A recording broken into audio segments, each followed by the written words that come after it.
Deck building is one of Yu-Gi-Oh's biggest challenges to a player. Knowing the format and what staples to play is key to winning in a competitive environment. However, I decided to take on one of Yu-Gi-Oh's biggest deck building challenges. Starting with just 3 structure decks and a bi-weekly budget of just $40, I can only obtain cards through sealed official products. I can't trade, order any singles, or sell the cards I obtain through packs. This is Sealed Only Dinos.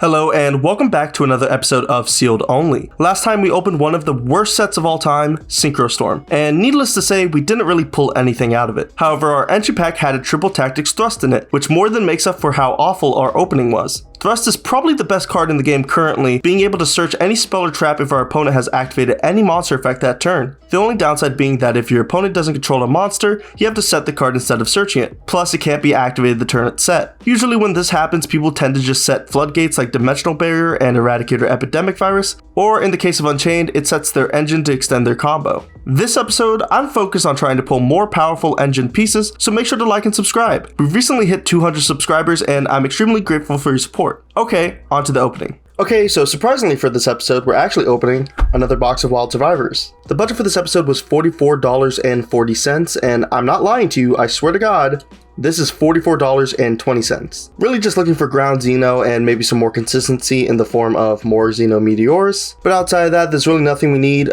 Maybe a CR, that would be nice, but we don't really need one. Though I will say most of the Dino CRs are incredibly clean, and I really do hope we pull one. Okay, so 24 packs of Wild Survivors. Again, we're really not looking for much out of here, but hopefully we do get something cool. We have a double evolution pill, a super soaring, a reset Deviande, a UCT, a baby Ceratosaurus, Tikaboo, and Misk. You know, we could really build like a bare bones, like vanilla dino deck out of all the bulk we've pulled so far. I think that's really neat. Moving on to the second pack of Wild Survivors. We have a Super Soaring, a Pre-Preparation of Rites. Ooh, okay, either a CR or Ultra in this pack. We have a Pencil Plume, a Baby Ceratosaurus, and it's a spell. Okay, that's all we need. That's all we needed. That's all we needed, baby. That's all we needed. I probably said it a little too much, but oh my goodness. This card is insane. Big upgrades, bro. Too bad we don't have a Baron to pair with it, but big upgrades to consistency. Hopefully we can get a second Xeno Meteors, but now I'm just hoping for a CR, really, honestly. But this is the third pack. We have a Fire Formation Tenki, a Solda. Okay, yeah, sure, yeah. Perfect opening. But this has been like 3 minutes total. Probably going to be edited down to like a minute and a half, but man, that's anticlimactic.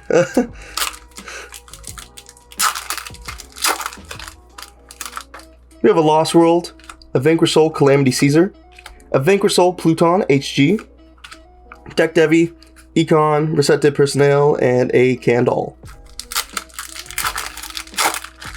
We have a Frostosaurus, a Solda, a Fort Glacia de Nouvelle, and some bulk. Going into the next pack of Wild Survivors, we have a Lost World, another Calamity Caesar, either a CR or Ultra behind this, so we have Manju, a Glaciosaurus, and I think that's a CR. Oh my god, dude, this box is crazy! No way! I'm really not getting that in the light enough. Look at all the detail on that.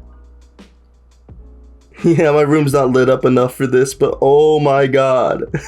This is one of my favorite rarities simply because of how much texturing is on this. I'm a little sad this wasn't a dino. Of course we get the Vanquish Soul one. Ugh. We're probably never playing this card ever, but oh my god, CRs is probably my favorite rarity. What a crazy CR. I'll put it on screen right now, but I don't even know how much this is worth. Wow, this is a really anticlimactic box. I have so much to go and I already pulled a CR in the ground Xeno. We have a Preparation of Rites, a Lost World, a Transferendosaurus Glaciosaurus. Okay, wait, this is another Ultra. Okay, hold on. We have a Child Slime and a Rocket the Vanquisher. That's our third, I think. I think they're trying to tell us something.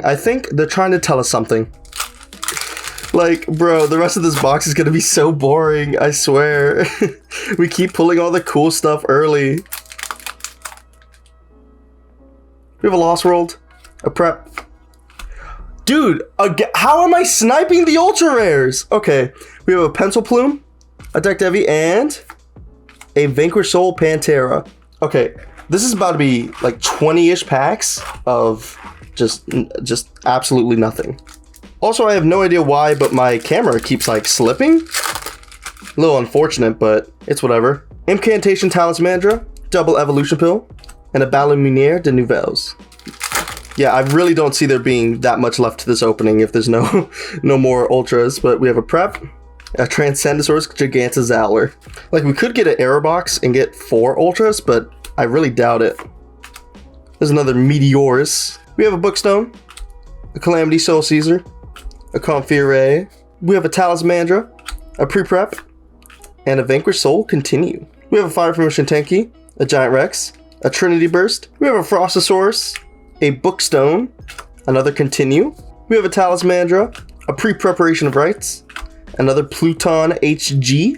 We have a Calamity Caesar, a Tanky, and another Confere de Nouvelles. We have a Super Soaring, a Double Evolution Pill, and a Hungry Burger. Man, why couldn't we get this in CR? Oh man. We have a Giant Rex, a Bookstone, and a Vanquish Soul Dust Devil. We have a Evolzar Solda, a Frostosaurus, and a Recette de Poisson fish recipe. I really can't complain with this opening. It was kind of anticlimactic, if I'm being honest, but we have a CR. We have literally the only things we wanted out of this. After I get done editing this, I can't see it making past like 5 minutes of opening. I'm just happy we got literally the 2 things I asked for plus a CR, so there's just not a lot of stuff for me to edit when it comes to this one. But we did pull exactly what we wanted, so we're definitely going to a deck edit this week. Okay, so I have our deck list, but these sleeves are kind of gross. Much better. A good friend of mine, Corey, just released his brand new Capybara Onsen sleeves, and I adore them. Not only do they have a cute design, but they have a matte finish on the back and a glossy silver interior. The sleeves come in both Japanese and standard size, so they're perfect for your main deck sleeves, or if you want to use them as oversleeves, that works as well. If you're interested in picking up these gorgeous sleeves, you can head on over to CoreySmashCards.com or Etsy.com/shop/CoreySmashCards. Link to both of these pages will be in the description, but let's get back to the dinos. Okay, so for the dino monsters, I played 3 Oviraptor, 3 Baby, 2 Amadorn, 2 Xeno, 2 Petite, 2 UCT, 1 Misk, 1 Rex, and 1 Frostosaurus. I'm playing a second Xeno Meteorus mostly because I feel like having 2 Ground Xeno and 2 Meteorus allows us to end on Solda more consistently. I'm still playing 2 Lithosagem because this card puts in a ton of work. This card just has this ability to just turn my dead hands into playable ones, and really just helps bridge the gap in consistency. And for the rest of the monsters, I just play 3 Ash for our hand traps. It's just really generic and our only real playable hand trap. For the dino spells, I played 3 Fossil Dig, 3 Lost World,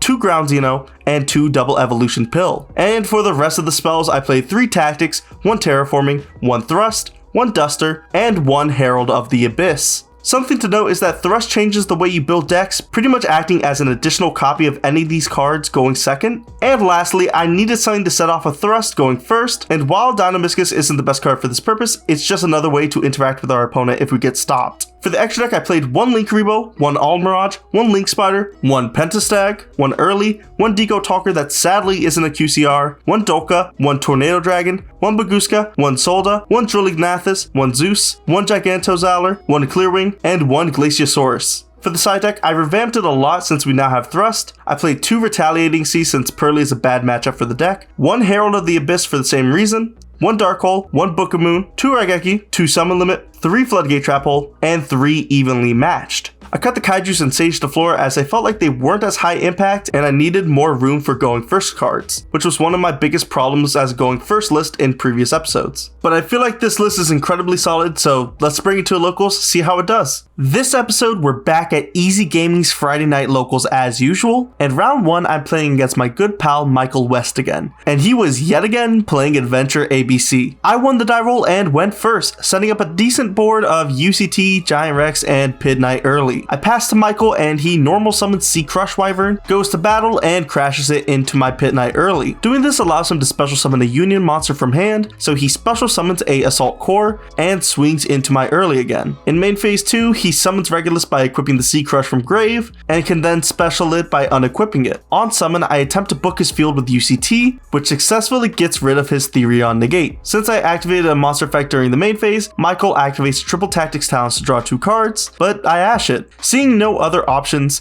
he overlays his 2 monsters into a Baguska and passes. During the end phase, I special back my Pit Knight early, and on my following turn I link off Pit Knight and Giant Rex to make Decode Talker so I can beat over Baguska. In main phase 2, I use my second copy of Double Evolution Pill to get out another UCT, and since I've used my battle phase, I just pass. But Michael West ends up scooping after drawing a copy of Psyframe Driver. Gotta love Yu-Gi-Oh! Game 2, Michael goes first and he sets up his full board. On the other hand, I had a handful of bricks, so I just scoop. Game 3 more than made up for it though, as I open Lithosagem with Petite and Baby in hand, which lets me rip 3 cards from his extra deck, and I chose his Azalea, Nightmare Unicorn, and Platinum Gadget from his extra deck, as those are the 3 that realistically help him break my board the most. From here, I set up the absolute god board, ending on Dolka, Solda, early, UCT, and a Baby to pop with UCT. But it has a glaring weakness in the fact that there's no way to stop Michael from targeting my cards, and it has no way to stop board breakers like Lightning Storm, Evenly Matched, or Triple Tactics. I have to just pass to Michael and pray he doesn't have the out. Michael activates Druisworm, targeting Amadord in the grave, and I just chain Dolka to negate and destroy it. On resolution, Michael imperms my Dolka. It's a bit of a weird play, as he could have just impermed it before activating Druisworm, or he could have chained it to my Dolka, but he just didn't. Michael normal summons Sea Crush Wyvern, and I use this opportunity to book it with UCT. UCT destroys Baby, and I trigger it, only to get hit by Called by the Grave. This would be extremely bad if I got my board broken here, as Baby is really my only way to get any follow-up plays, assuming I didn't draw into any of them. But Michael ends up just passing. I switch my dudes to attack and go to the battle phase, declaring UCT into Sea Crush Wyvern, sending it to the graveyard to burn Michael for 1000 damage. Sea Crush Wyvern specials a Assault Core from hand, and UCT beats into that as well, burning Michael for another 1000 damage. A Assault Core searches Michael a card, but at this point, I just get to swing with the rest of my monsters for lethal. Something funny to note here is that I didn't originally have lethal, but I didn't have a way to kill him, so I just planned for the best, and he specialed A Assault Core, which was actually amazing for me, as my total damage before that was going to be 7400, and once he specialed it, I got another 1000. Good games nonetheless to Michael. Let's run it back again soon. Round 2, I played against Miller on Flu, and we ended up making a deck profile for his list. Link will be in the description as always. He won the die roll, and I'd love to say our match was back and forth and interactive and, you know,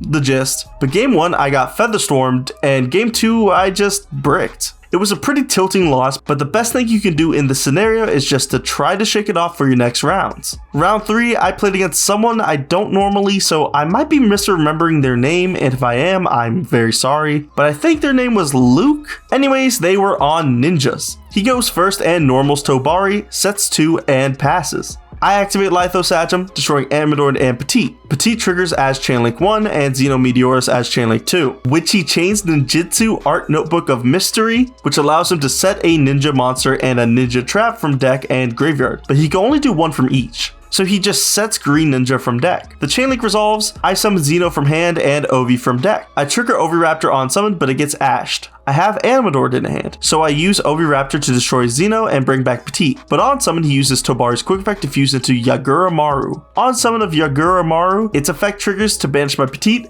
and he chains Green Ninja to set my Lithosagem. This prevents me from really popping off, but I'm not out of options. I normal summon Amadord, destroying Oviraptor to search Double Evolution Pill. I link off Amadord and summon back UCT by banishing Xeno and Amadord from my grave. UCT beats over his monster and attacks directly with Linkuriboh, leaving him at 6200. I have no other plays, so I have to pass. On his turn, he activates another copy of Ninjutsu Art Notebook of Mystery, setting his fusion monster and Ninjutsu Art of Duplication from deck. He passes back to me and I flip summon Lithosagem. I link off Litho and Linkuriboh for Pentastag and activate Double Evolution Pill, but it gets ashed. This would be awful for me me, but when I declare battle phase, he activates his trap, tributing his fusion for cost, but I ash him. A lot of that going around this game. I hit him for 5100 damage, threatening lethal on my next turn. He draws return and scoops. Without that Ash Blossom, I probably would have lost that game. Game 2, my hand wasn't the greatest, and thanks to an evenly matched, I was able to stay alive for a few turns, but my top decks were just not the greatest. So eventually, I just had to scoop. Game 3, for the second time tonight, I opened Lithos Agem plus Baby and Petite. I pop off, ending on Pentastag, Solda, Dolka, and a UCT. I could have sequenced it a bit better and ended on Baby, but I misplayed and ended without it. I pass to Luke, and he activates Tobari to special a ninja from hand, but I negate it with Dolka. He normal summons Hanzo and searches Ninjutsu Art of Dancing Leaves. Mitsu activates to special summon itself, but I negate with Dolka again. He activates Mystery, setting Tobari from grave and duplication from deck. And on resolution, Solda destroys the Tobari. Setting one card he passes, and in my standby phase, he tributes Hanzo for duplication, summoning 2 copies of Tobari face up, and 1 copy of Green Ninja face down. Without reading like any of his cards like a true Yu-Gi-Oh player, I activate Solda on res to destroy his 3 monsters, but unfortunately, Tobari can't be destroyed the turn it is summoned, so I only destroy Green Ninja. To make matters worse, when it's sent to the graveyard, Green Ninja sets my Solda, and then on resolution he can activate his trap, tributing my set Solda to special 1 ninja monster from deck. Remember to stay in school, kids, so you can learn to read, unlike my illiterate ass. Summoning Baku allows him to add back his notebook from grave, and I finally make it to my main phase. I banish 2 from Misk and summon Baby from deck, triggering my Giant Rex to special summon itself. Since he has no response to Giant Rex, I activate UCT to book his field. This forces him to chain Tobari if he wants to get his fusion out, but resolving backwards, his fusion gets booked before it gets a chance to activate its trigger effect on summon. UCT destroys Baby, and Baby triggers, summoning Oviraptor, and Oviraptor searches me a second copy of UCT. I summon the second UCT, switch the other one to attack, and declare battle phase. UCT swings into Tobari, and I opt to send it to the grave with this effect since otherwise it can't be destroyed by battle. UCT swings into Yugioh, and after damage calc, it triggers to banish my second UCT. Even with that, I still have enough damage to swing for game. Good games to Luke, and I hope we play again soon. Okay, so for round 4, we played against D. You may know him from last week's episode of Monster Mash. He's a really good pilot for Unchained, which is what he was playing tonight. If we win this round, there's a good chance that we top locals, as it would put us at a record of 3 wins and 1 loss. I win the die roll and go first, setting up a board of UCT, Pentastag, and Dolka, plus I had Lost World and I put the token on his field. D activates Dark Contract with the gate to search Requiem, and summons itself by popping the contract. He uses it to make Deus Machina, and tributes over the token with Shivara. I probably should have booked here, but I just don't. So he links off his 2 monsters for Unchained Lord Yama, and goes Chainlink 1 Yama and Chainlink 2 Sharvara, setting Escape from deck and searching Aruha. Aruha pops Escape, and Escape summons Rakea from deck. On resolution, I see this as an opportunity to book, so I activate UCT to force out his Rakea, and he chains it to pop his Aruha. I let this resolve, and on a new chain he activates Aruha to special another Unchained monster from deck, but I negate it with Dolka. He sets Chamber and passes. I activate Ground Xeno, adding Xeno Meteorus and destroying my second copy of Lost World in hand. Xeno summons itself, and I use Lost World to put another token on his side of the field. I switch my UCT to attack and go to battle phase, swinging UCT into Yama and dealing 2000 damage. I swing UCT into Rakea and send it to burn for another 1000, meaning its effect will not trigger. I swing UCT into the token, burning for another 1000. Frostosaurus attacks directly, but D chains his trap to Reborn Sharvara. This is actually fine, because I can simply choose not to redeclare with Frostosaurus, and instead swing with UCT again, burning for yet another 1000 points of damage. But D just scoops here. Game 2, D sets up his full board, ending on Unchained Soul of Rage, Caesar, 2 back row, and Anti-Spell. My hand was playable, and even good enough to live 2 more of his turns, but Anti-Spell simply slowed me down too much. Game 3, I go first and brick pretty hard. I set 1 card, activate Lost Roll to maybe slow down a potential OTK line, and I pass. D activates Prosperity, banishing 6 from his extra, and honestly, if you ever see Unchained players banish 6 for Prosperity, just always ash that. If it's for 3, don't, because ashing Upstart Goblin isn't really worth it, and that also probably means they already have Engine in hand. Knowing this, I just ash his Prosperity. D fires off talents to look at my hand, revealing my Xeno and double Evolution Pill. He chooses to shuffle back the pill as to not get hit with UCT next turn. He sets 2, summons Sarama, swings for 1000, and passes. In my standby phase, he activates anti-spell, which is odd, but he probably thought I would make him go first as we were getting kinda close to time. On resolution, I activate Dinos, discarding Xenometeorus and banishing Sarama, so even if the other back rows escape, I would be fine. It resolves, meaning it probably wasn't escape. I go to my main phase and do the only play I have, normal summoning Giant Rex and putting the token on his field. I swing into the token and protect it with Lost World, destroying Baby Ceratosaurus from deck. I summon OV, but without really thinking, I add Baby Ceratosaurus. Not the greatest play as I could have just searched Misk, but I still have ways to combo. I go to main phase 2 and use OV's second effect to destroy Giant Rex and bring back Xenometeorus. Xeno pops the baby in my hand to summon Frostosaurus, and baby summons Misk. I overlay Misk and Ovi to make Dolka, and overlay Frostosaurus and Xenometeorus to make Jolignathus. And I just pass from there. I could have made Solda, but there's really no point to doing that as it really just benefits him more than me. He draws and passes back to me. I go to my battle phase and swing Dolka into the token, protecting it again with Lost World and popping Baby, getting me another copy of Oviraptor. Ovi searches me UCT and swings over the token, but this triggers his abominable Unchained Soul to summon. I negate it with Dolka, but he just summons it with Chamber anyways. I beat over it with Jolignathus and go to main phase 2. I summon UCT, bring back Giant Rex, and overlay Rex and Ovi to make Tornado Dragon. Jolignathus summons back a baby from my banish pile, and I pass. He sets 2 and passes, but in the end phase I use Tornado Dragon to destroy his thrust that he set. I draw and go to my battle phase, attempt to swing for lethal, and it actually connects. Good games to D, and for us that means that we went X1, allowing us to place 3rd overall, which means for I think the first time in the series we actually get some prize packs. Oh yo, Droplet would go crazy. It'd be the first time I pulled a foil out of this. Yeah, that tracks.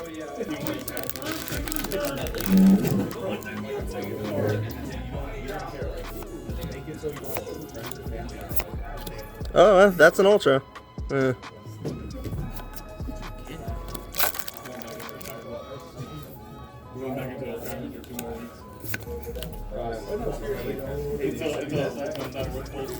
Yeah, I mean, we didn't get anything good out of those packs. A droll out of Tama would have been nice, but I'm happy we got those packs at all. The deck is honestly overperforming, and I feel like I played well for the most part, but it definitely still has some consistency issues. We're really close to being able to win locals, I can feel it. So if you want to see that happen, make sure to like and subscribe. And let me know what you thought of today's episode in the comments below. Also, I now have a Ko-Fi page, and if you're interested in supporting the channel, a link to that will be in the description. But with that, my name is Gokuzemi, and I'll see you guys next time for a brand new episode of Sealed Only Dinos. See ya!